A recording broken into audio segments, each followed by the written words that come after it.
Adam Silver just said something that sent shockwaves through the entire WNBA. When asked point blank whether Cathy Engelbert would remain the league's commissioner after this season, the man who hired her couldn't give a direct answer. Not wouldn't, couldn't. And in the world of professional sports, silence speaks louder than words ever could. So what's really going on behind closed doors? And why is the most successful WNBA commissioner in history suddenly on the hot seat? Here's what happened. At the NBA's Board of Governors meeting, Adam Silver celebrated the WNBA's new collective bargaining agreement and praised Engelbert's fantastic job during her 6.5 years as commissioner. But he was completely non-committal about her long-term job security. He said, "We haven't had those discussions yet with the WNBA board. I would only say Cathy has done a fantastic job since she's come to the WNBA." Obviously, you could see that in the results. Now pay attention to what came next. Silver admitted he hasn't talked to Engelbert about her plans, saying, "I haven't had those discussions recently with Cathy, even in terms of her future plans and how long she wants to do this." Catch that word, recently. That implies these conversations have already happened at some point.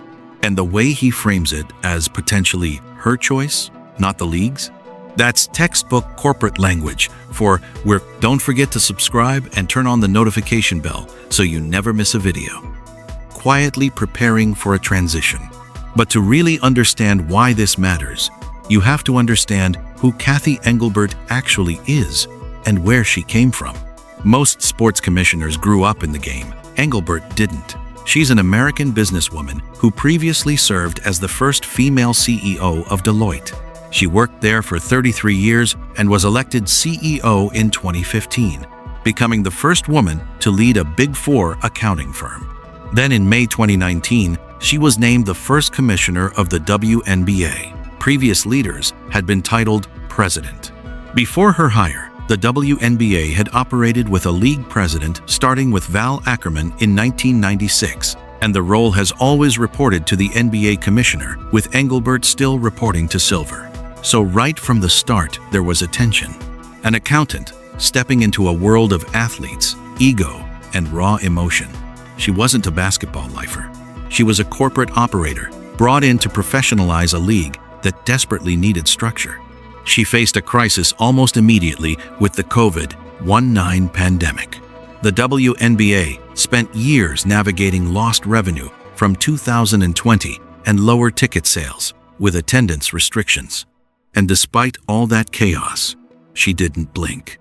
She created the wobble, kept the league running, and started laying the groundwork for what would become an unprecedented boom. But the storm that was brewing beneath the surface, nobody saw that coming.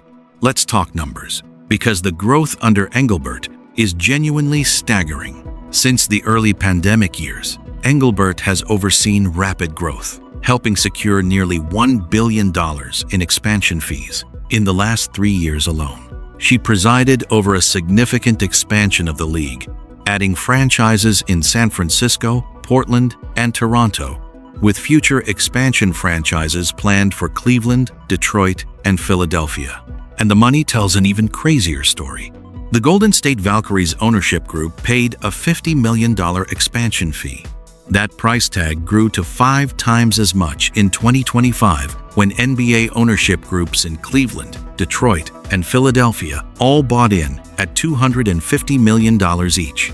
The WNBA signed an 11-year media deal with Disney, Amazon Prime Video, and NBC Universal in 2024, valued at roughly $2.2 billion, a 6-fold increase over the league's previous deal with ESPN. The 2024 regular season drew a record 1.19 million viewers on average on ESPN, a 170% increase from the 2023 campaign. Team sponsorship revenue hit a record $76 million in 2024 across 450 total brands, with teams averaging 44 deals, a 52% increase from 2022. By every business metric imaginable, Engelbert crushed it. The league was more valuable more visible, and more profitable than at any point in its near 30-year history. So, how does someone with a track record like that end up with their future hanging by a thread? The answer starts with one very controversial financial decision. In 2022, the WNBA was hurting for cash. The pandemic had drained resources, and the league needed capital to survive. Engelbert made the decision to sell a 16% stake in the league for $75 million. At the time, it seemed like a necessary move, but in hindsight, that decision has drawn massive scrutiny, given how dramatically franchise valuations and viewership have climbed since. At the time, the deal reportedly valued the WNBA at nearly $1 billion, but some follow-up information put it more at $475 million. Think about that for a second. In quote, she sold 16% of the league for $75 million, and just a few years later, individual expansion teams are buying in at $250 million a pop. The WNBA is now exploring buying back that 16% stake, according to multiple sources. That sale is considered one of the darkest stains of Engelbert's tenure. Since then, the WNBA's popularity has skyrocketed, with franchise valuations, TV viewership, attendance, and social media discourse soaring to all-time highs. Was it a survival play that looked bad in hindsight, or a fundamental miscalculation of the league's trajectory? Either way, it gave her critics their most powerful piece of ammunition. And it wouldn't be long before those critics found their voice in the most explosive way possible. September 2024. Napheesa Collier barely slept the night before she wrote the statement that would rock the WNBA. It was late in the evening on September 26, only hours after the Minnesota Lynx dropped Game 3 of their semifinal series against the Phoenix Mercury.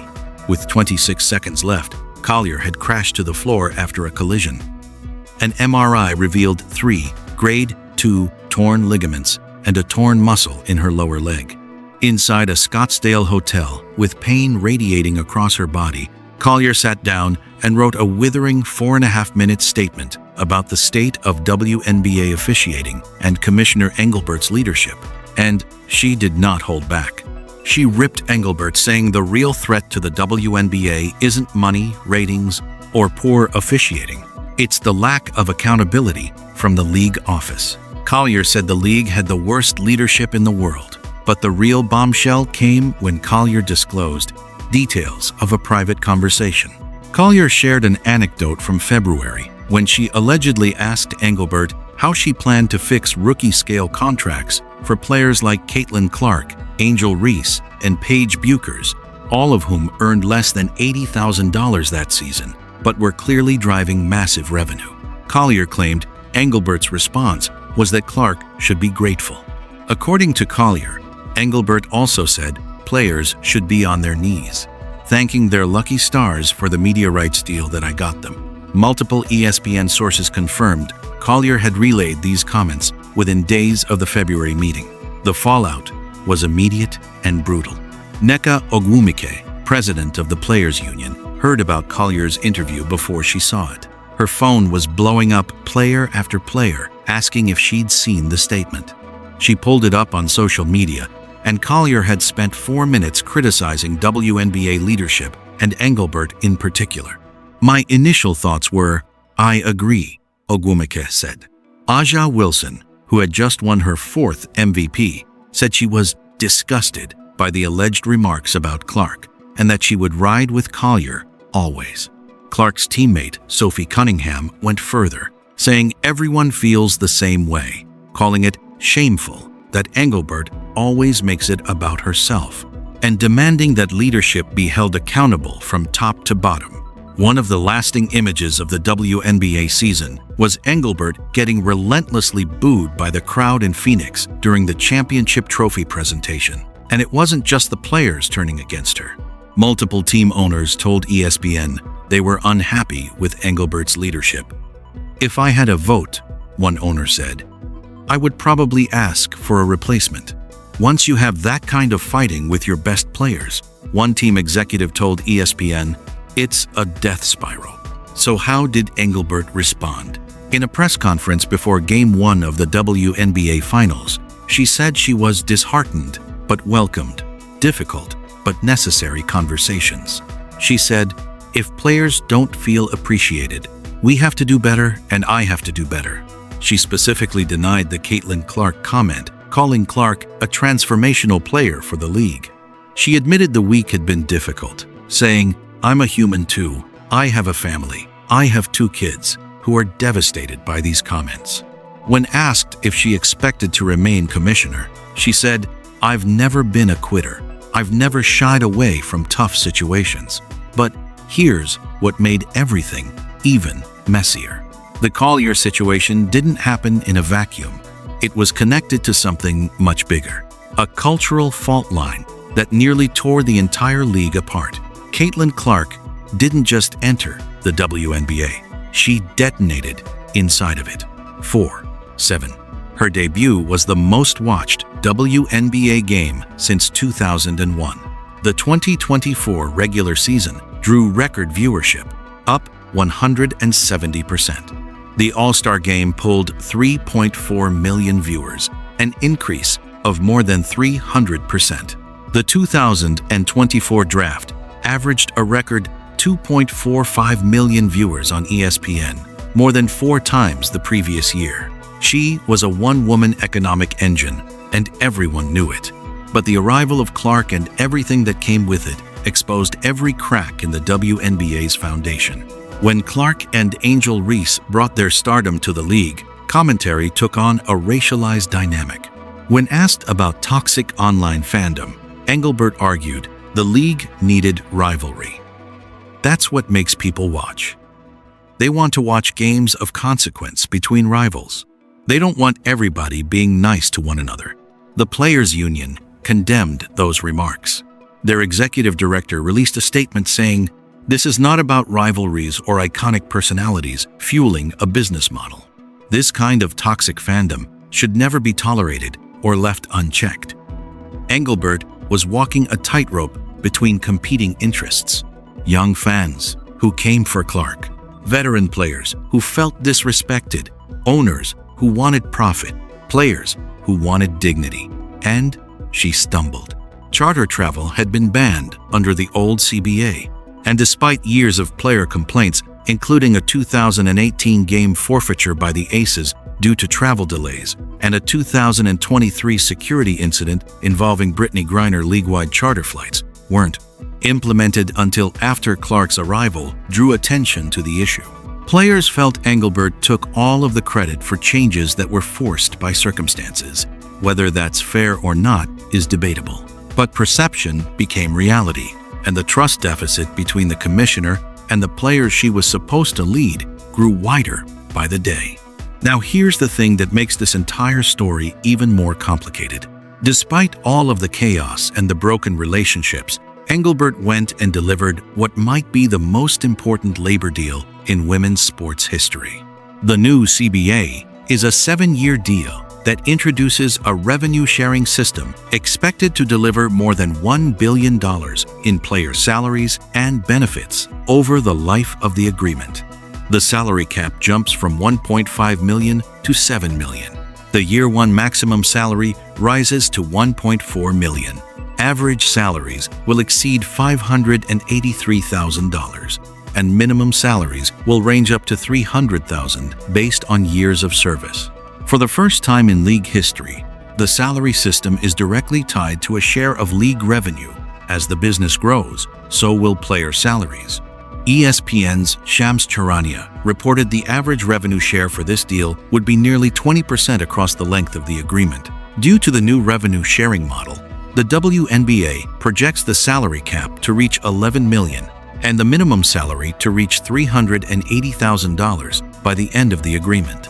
Other benefits include league-provided housing for all players through 2028, charter air travel, team staffing and facilities requirements, and expanded maternal and retirement benefits. Fans will experience more basketball too, with up to 50 games in 2027 and 2028. And up to 52 games from 2029 through 2032. The agreement establishes a new rookie contract scale that significantly increases salaries for top draft picks, with the #1 overall pick in 2026 projected to earn $500,000. All existing rookie contracts will be adjusted upward, and there's an expedited pathway to max contracts for rookies who earn MVP or all WNBA honors. This deal sets standards on salary and growth that weren't even in the picture 6 years ago, which is why it really can be described as transformative. The two sides verbally agreed after more than 100 hours of negotiations. Both the players and the Board of Governors unanimously ratified the deal. And that should be the ending, right? Commissioner delivers historic deal. Everybody celebrates. She takes a victory lap. But that's not how this story is going. According to a report from Tom Friend of Sports Business Journal, Engelbert was likely to exit as league commissioner upon the ratification of the new CBA. Sources told the publication that her presumed departure is relationship-driven, tied to the way she has dealt with colleagues and players amid unprecedented growth within the league. ESPN's Elle Duncan stated publicly that she believes a change is coming, saying, "I do not believe anything is going to happen until they can get this new CBA ratified, because that's ridiculous to have someone in high-level conversations and then to bail right when we're reaching critical time." She added, "But I do anticipate a change coming." Duncan pointed out that while it's common for commissioners to be disliked by fans and players, other commissioners, like Roger Goodell, are liked by team owners. There's nothing to suggest WNBA owners like Engelbert, which means they likely wouldn't fight to keep her if pressured. Frustration with Engelbert spans several areas. Issues brought to the league office, like officiating, are frequently left unresolved. Business decisions like the $75 million capital raise complicated the ownership structure, and concerns about how Engelbert interacts and communicates with others. One owner said, "I think sometimes the approach of her message hasn't always been delivered well," adding that anytime there's been challenges, there can be some of that derogatory tone, and that negotiations might not have been as confrontational if there was a little bit better dialogue and relationship building. And yet, here's the brutal irony that hangs over everything. Silver stopped short of any commitment, saying only that ownership is satisfied with where things stand. "I am very happy. I know ownership is very happy with where things stand in the WNBA, happy with the results, not happy enough to guarantee her future." Engelbert appears poised to remain at the helm for the 2026 season, which tips off May 8. But her future, beyond that, is far less certain. Silver said he hasn't discussed her future plans. Engelbert's contractual status is unclear, and league officials did not immediately answer questions about if or when her deal expires. The WNBA board is expected to discuss her future in the coming months, ahead of the expiration of her current contract. So let's take a step back and look at the full picture. Cathy Engelbert walked into a league that was struggling for relevance and turned it into the fastest-growing brand in professional sports. She navigated a global pandemic, negotiated a $2.2 billion media deal, oversaw 6 franchise expansions, and delivered the most transformational labor agreement women's sports has ever seen. The salary cap went from $1.5 million to $7 million. Average player salaries jumped from $120,000 to nearly $600,000. Revenue sharing exists for the first time in the league's 3-decade history. Those aren't just improvements, those are seismic shifts that will shape the WNBA for generations. But she also sold a piece of the league for pennies on the dollar. She lost the trust of her biggest stars. She fumbled the messaging around the most polarizing cultural moment the sport has ever experienced. She was booed off the stage at her own championship ceremony. And the owners, the people she actually works for, appear ready to move on. It's a paradox that doesn't have a clean answer. Can someone be great at their job and terrible at their relationships at the same time? Can you transform an entire industry and still lose your position because people just don't like working with you. Rumors suggest the next few months will determine everything.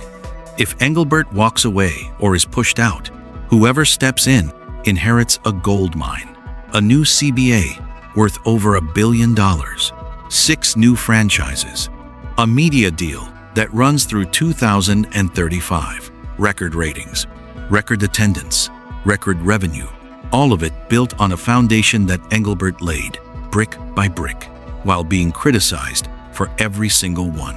And here's the thought that should keep every WNBA fan up at night. If the pattern holds, the next commissioner will face the exact same cycle. They'll make unpopular decisions because that's what the job requires. Players will push back because that's what players do. Fans will pick sides. The media will amplify every conflict. And in a few years, we'll be having this exact same conversation about somebody new. The real question isn't whether Cathy Engelbert keeps her job. The real question is whether the WNBA has built a system where anyone can keep that job. And right now, nobody has an answer for that. What do you think? Did Engelbert earn the right to stay? Or is it time for a new face at the top? Drop it in the comments, because this decision is going to shape women's basketball for the next decade. Stay locked in with my channel, Simply Explained, your home for the truth behind the WNBA headlines.